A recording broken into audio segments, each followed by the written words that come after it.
Assalamualaikum warahmatullahi wabarakatuh. Perkenalkan, nama saya Vinka Fadlisa Ismail. Di sini saya akan menjelaskan tentang imunomodulator. Yang pertama ada definisi imunomodulator. Imunomodulator adalah suatu zat atau agen yang mempengaruhi atau mengatur respons sistem kekebalan tubuh. Mereka dapat meningkatkan atau menurunkan aktivitas sistem kekebalan tubuh, tergantung pada situasi spesifik dan kebutuhan kesehatan individu.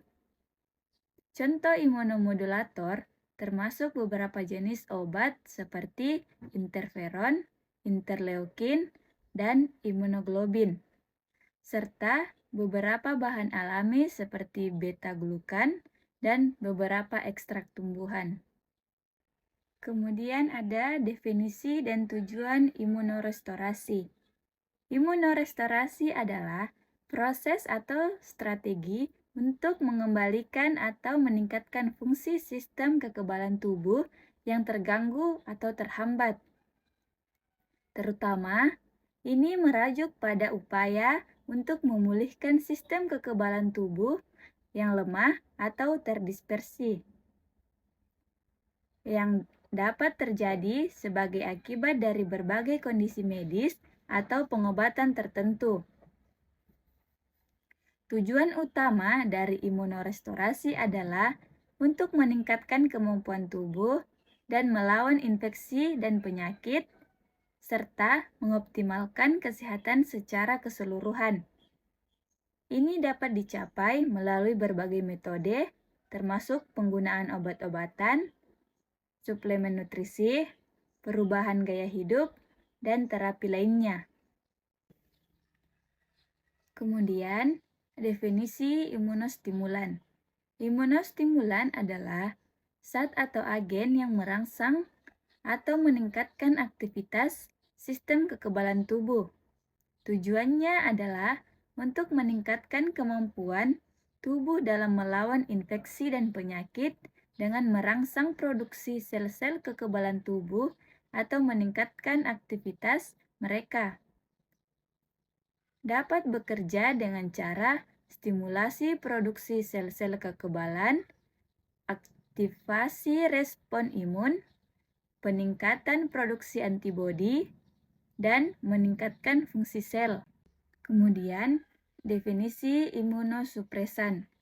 Imunosupresan adalah sel atau agen yang menekan atau mengurangi aktivitas sistem kekebalan tubuh. Tujuannya adalah untuk menekan respon kekebalan tubuh yang berlebihan atau tidak diinginkan, seperti reaksi autoimun atau penolakan transplantasi organ. Bekerja dengan cara penekanan produksi sel-sel kekebalan, menghambat aktivitas sel-sel kekebalan, dan mengurangi produksi antibodi, serta menekan respon radang. Kemudian ada uji imunomodulator. Uji imunomodulator adalah serangkaian eksperimen atau studi yang dilakukan untuk mengevaluasi kemampuan suatu zat atau agen dalam mempengaruhi sistem kekebalan tubuh. Tujuannya adalah untuk memahami bagaimana zat tersebut dapat merangsang, menghambat, atau mengatur aktivitas sistem kekebalan tubuh. Uji imunomodulator biasanya dilakukan dalam konteks penelitian ilmiah dan pengembangan obat. Berbagai metode dapat dilakukan dalam uji imunomodulator, termasuk in vitro atau dilakukan di dalam tabung reaksi atau di laboratorium. Kemudian ada in vivo, yaitu dilakukan pada hewan, dan klinis, yaitu dilakukan pada manusia.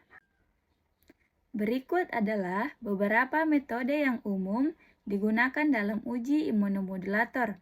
Yang pertama, ada uji seluler in vitro, yaitu zat yang akan diuji dapat diberikan kepada sel-sel kekebalan tubuh dalam budaya sel di laboratorium untuk mengevaluasi efeknya.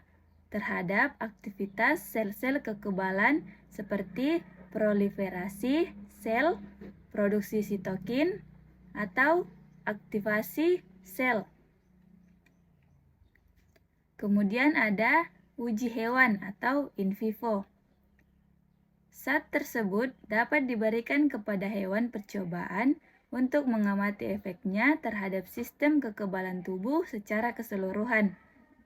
Ini mungkin melibatkan pengukuran respon imunologis seperti produksi antibodi, aktivitas patogisitik, atau pengaruh terhadap perkembangan penyakit autoimun atau infeksi. Kemudian, studi klinis. Zat tersebut dapat diuji pada manusia untuk mengevaluasi efeknya terhadap sistem kekebalan tubuh dalam konteks klinis. Ini dapat melibatkan pengukuran biomarker, imunologi, evaluasi respon terhadap vaksinasi, atau pengamatan langsung terhadap gejala penyakit autoimun atau infeksi. Sekian dari saya. Terima kasih. Assalamualaikum warahmatullahi wabarakatuh.